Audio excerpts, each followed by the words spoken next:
Bharat's temples are considered to be a Purusha or person.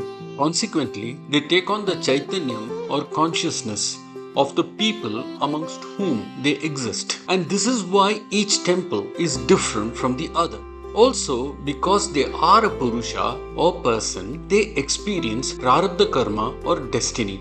They are born, live among their people, some well, some not so well, sometimes under oppression or state control, where their assets and lands are usurped or stolen. When they die or are destroyed by Mlechas or barbarians. But when the time comes, they are born again as a consciousness or a Chaitanyam, like the Ram temple in Ayodhya.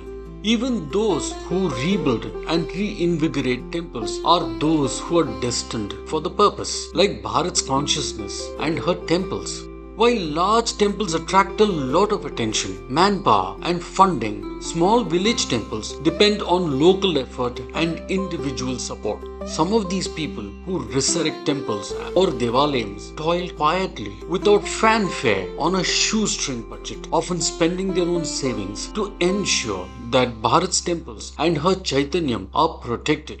This is the story of one such group, headed by an unassuming, quiet person of steely determination and resolve by the name of V. Ramachandran. The group is called Arapani Kuru.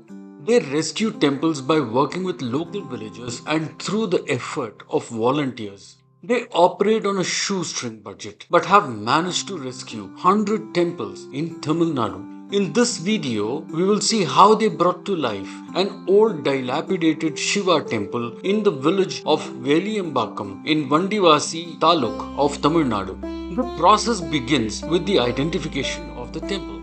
Generally, inputs come from the villagers themselves or from well-wishers. Sometimes there are yogis who get an inspiration of a temple needing rescue. The team then visits the site and examines the location as well as the Sthala Purana. Lastly, they meet the villagers and assess their commitment to rescuing, rebuilding and running the temple, because the temple is a member of the village or grama and gets its consciousness from its relationship with the people of the village. Once the temple is identified, the next step is planning the resources. The team is a small one of volunteers from all walks of life, of all age groups, who run on a shoestring, so they depend extensively on the commitment of local villagers to the rescue. Lastly, a day is selected for the rescue. On the designated day, everyone assembles at the village early in the morning. The team has a set of tools and machines which they take to the spot. They also hire a backhoe for doing heavy work. First, the team clears the undergrowth carefully to avoid killing or being bitten by rodents and snakes. Then, the structure is revealed. Following this, the inside of the temple is excavated and the various idols are rescued and examined for quality. Those that are in good condition are put away for prana pratishtha, while the damaged ones are kept aside for storage. Finally, the entire area is cleared. Then, a go puja or cow worship is conducted because the womb of the cow represents creation. Lastly, a prayer area is cleared and basic prayers as per the rules of Agama of the deity are conducted. While this is not a complete rebuild, the temple can now start functioning, while the villagers gather the resources required for a comprehensive resurrection and Kumbhabhishekam. Bharat of today has just woken up from centuries of invasion and colonization as well as decades of misrule.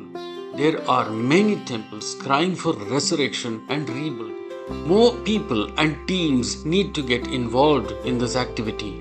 This video is meant to show that this can be done when there is dedication, sincerity, teamwork, sacrifice and willingness to put the temple before the self.